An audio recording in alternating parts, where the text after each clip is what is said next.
पालकमंत्र्यांचं या ठिकाणी आपल्या गावामध्ये आगमन झालेलं आहे। सांगली जिल्ह्याचे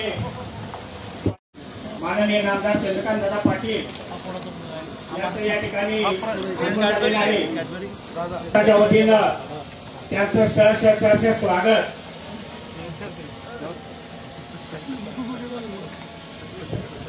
या निवडणुकीच्या या धावपळीच्या कामकाजामध्ये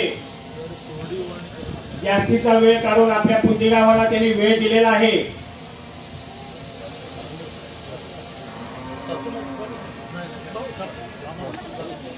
सर्व कार्यकर्त्यांना विनंती आहे त्याला बोलवायचं आहे।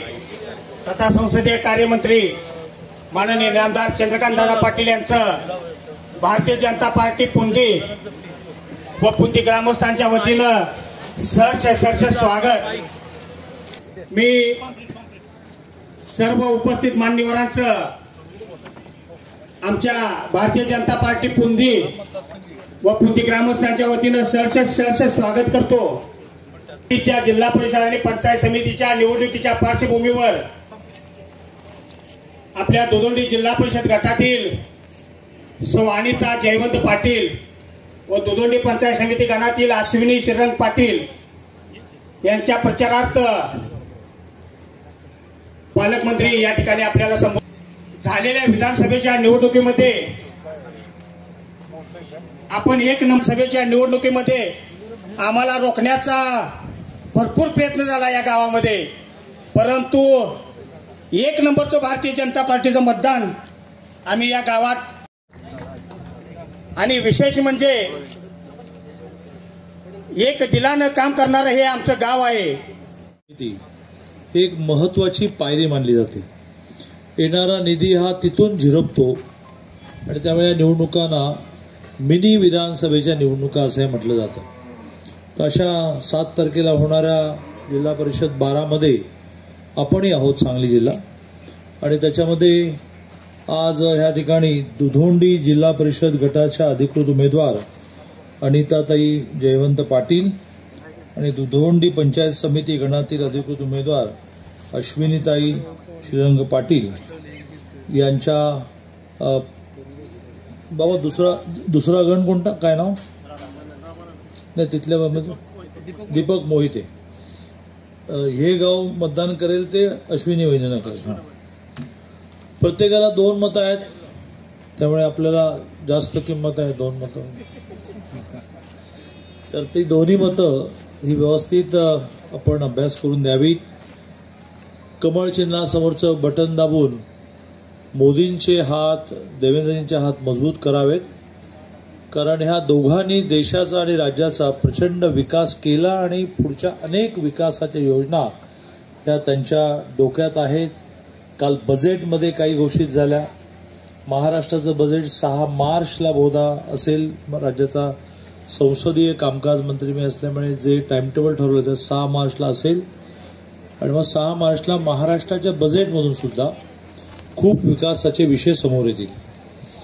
आज एका बाजूने या गावामध्ये सभाई करणं नवी पुंदी गावामध्ये, आणि प्रशांत दमानेंच्याकडे जेवणी करणं। आम्ही आपले गिरणी कामगार वडील असणाऱ्या घरात जन्माला आल्यामुळे बाबांना हळूच कानामध्ये विचारलं की बाबा माझ्याबरोबर स्टाफ 25-30 जणांचा आहे, तर म्हणजे ते लई मोठी 600 जणांचं जेवण ठेवलं कुठे गेलं। पण त्यांनी आणखी मला माहिती दिली की ते स्वतः जिल्हा परिषदेच्या निवडणुकीमध्ये इच्छुक होते, त्यांनी अर्ज पण भरला होता किंवा तयारी केली होती, परंतु पृथ्वीराज बाबा, संग्राम भाऊ, शरद लाड यांच्या आवाहनाला प्रतिसाद देऊन त्यांनी उमेदवारी नाही अशी केली, आणि त्यातून आता ही जिल्हा परिषद आणि पंचायत समिती भरघोस मताने विजयी होण्यामध्ये हातभार लागणार आहे। मी एवढंच म्हणेन की भारतीय जनता पार्टी प्रत्येकाचं झालेलं नुकसान हे लक्षात ठेवून भरून काढत असते। ही मोठी यादी आहे। गमतीने एक उदाहरण सांगायचं तर पिंपरी नावाचा जो विधानसभा मतदारसंघ आहे पुण्याजवळ, तिथे अमर साबळे नावाचे आपले खूप चांगले कार्यकर्ते त्यांनी विधानसभेचं तिकीट मागितलं, मग एकदा मागितलं त्यावेळेला RPIला सीट द्यावी लागली, मग दुसऱ्यांदा मागितलं तेव्हाही RPIला सीट सोडावी लागली. खूप दुःखी होते की ही युती का करता बाबा, आम्हाला लढवता येत नाही.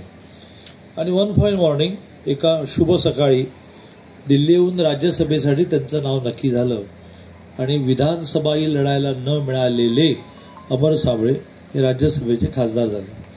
काय माहिती की प्रशांत दमानेंच्या नशिबामध्ये काय आहे. त्या जेवायला देतात म्हणून मी म्हणत नाही, पण पार्टीची ही परंपरा आहे की आम्ही कोणाचे नुकसान होऊ देत नाही. आज प्रचारासाठी मी आलो आहे की ज्याच्यामध्ये मी जिल्हा पालकमंत्री म्हणून हे म्हणेन की ह्या गावाला जे जे विकासासाठी लागेल ते तुम्ही मतं द्या न द्या, तुम्ही देणारच आहात, अदरवाईज या दुपारच्या उन्हामध्ये आलात कशाला असतात.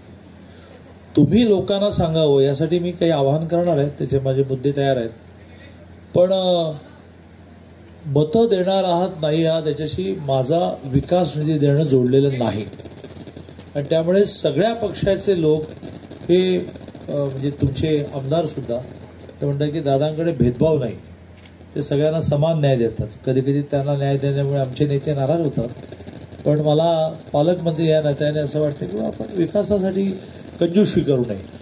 आणि त्यामुळे 2-4 दिवसातच आचारसंहिता संपेल की संपल्यानंतर आपण गावच्या विकासाचे विषय जे जे आणाल, दर आठवड्याला 2 दिवस मी सांगलीमध्ये येऊन राहतो की ज्याच्यामध्ये एका तरी गावाला जातो आणि बाकीचा वेळ थांबणं, लोकांचं ऐकणं, लगेच कलेक्टर SP प्रश्न सोडवणं असं करत असतो. तेव्हा सुरुवातीला पहिलं ते घोषित करतो.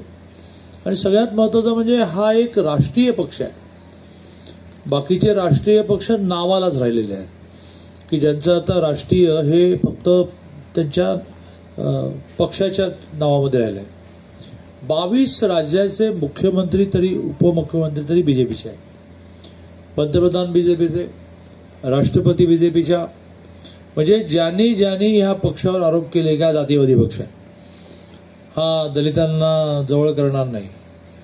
मोदींच्याच काळामध्ये एक राष्ट्रपती झाले कोविंद, जे दलित आहेत, हे होते म्हणणं बरोबर नाही, कारण आहेत ना अजून, खूप पार्टीचं काम करतात, रामनाथ कोविंद. आणि आता ज्या राष्ट्रपती झाल्या त्या आदिवासी आहेत. भारतीय जनता पार्टीने आणि ज्या विचारापासून आम्ही प्रेरणा घेतली त्या राष्ट्रीय स्वयंसेवक संघाने जात शिकवली नाही, जात विसरायला लावली. पण राजकारणामध्ये जातीशिवाय काही नाही. आणि त्यामुळे जे आरोप करतात त्यांच्या आरोपाचं खंडन नाही केलं पाहिजे की आम्ही दलित विरोधी नाही, आम्ही घटना बदलणारे नाही. तुम्ही मारे डांगोरा पिटला की घटना बदलणार आहे. आणि मग लोकांना लक्षात आलं की अरे आपण लोकसभेला आहे ना मतं कमी दिली, पण हे काय घटना बदलणार नाही, उलट हे संविधान दिन मांडतात. मुसलमानांना तुम्ही सांगितलं की हे हिंदू मुस्लिम विरोधी. मुस्लिमांचं असं लक्षात आलं, सांगली महानगरपालिकेमध्ये 11 उमेदवार मुस्लिम होते, त्यातले 4 विजयी पण झाले. त्याला असं लक्षात आलं की मोदीजी कशामध्येच भेदभाव करत नाही. हा देश आपला आहे माना, ही भूमी आपली आहे माना, भारत माता की जय म्हणा, वंदे मातरम म्हणा, असं यात मला वाटते ख्रिश्चनांचं मुसलमानांचं काही ऑब्जेक्शन पण नाही. एखादा ऑब्जेक्शन घेतो म्हणून संपूर्ण जातीवर त्याचं दोषारोपण करता पण येत नाही. आणि त्यामुळे मोदीजींनी या देशाला वैभवापर्यंत नेण्यासाठी, जगात नंबर 1 करण्यासाठी प्रचंड मेहनत चालवलेली आहे. ही लोकांसमोर नीट मांडायला पाहिजे. लोक म्हणले की कळलं हो, पण ते पाण्याचं काय.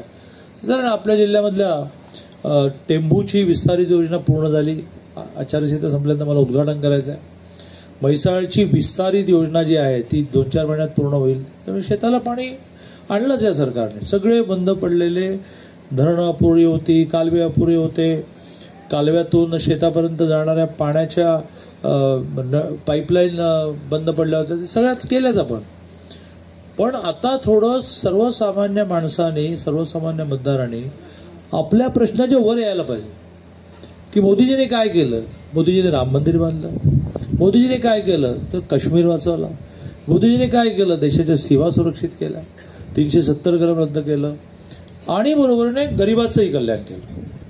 11 कोटी लोकांना गॅस कनेक्शन दिली, 7 कोटी लोकांना टॉयलेट दिले, आणि 2 कोटी लोकांना वीज दिली, 3 कोटी लोकांना घरं दिली. मोठी यादी आहे. जागतिक रिपोर्ट बाहेर पडला की मोदींच्या पंतप्रधान होण्यानंतर 25 कोटी लोक दारिद्र्य रेषेच्या वर आले. दारिद्र्य म्हणजे काय? ज्याच्या घरी टॉयलेट नाही, ज्याच्या घरी गॅस नाही, ज्याच्या घरी नळाने पाणी नाही, ज्याच्या घरी पक्कं घर नाही, असा दारिद्र्य खालचा. मग त्याला योजना द्यायच्या. या योजना मोदीजींनी इतक्या परफेक्ट दिल्या, नावाला दिल्या नाही. 11 कोटी, 7 कोटी, 4 कोटी, 25 कोटी लोक दारिद्र्याच्या वर आले. तर मला असं वाटतं की मी तुम्हाला आवाहन करायला आलो आहे, पण हे आवाहन करायला आलो आहे की दुपारच्या उन्हात तुम्ही आलात तर मी तुम्हाला काय सांगणार मतं द्या, तुम्ही मतं देणारच आहात.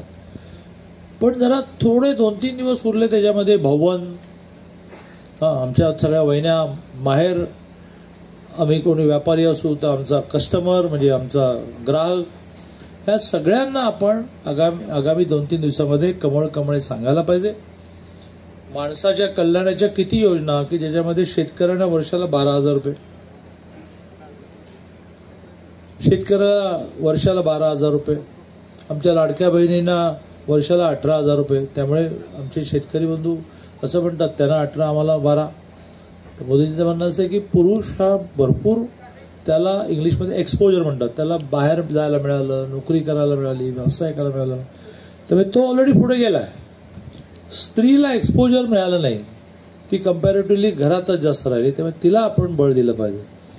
तर असे मुख्यमंत्री माझी लाडकी बहीण असेल, शेतकरी सन्मान निधी असेल, घराघरांमध्ये पाईपलाईनने पाणी आलं ते असेल, अशा अनेक गोष्टींसाठी आपण मतदान केलं पाहिजे. आणि आपण 100, 200, 500 मतं जोडली पाहिजे.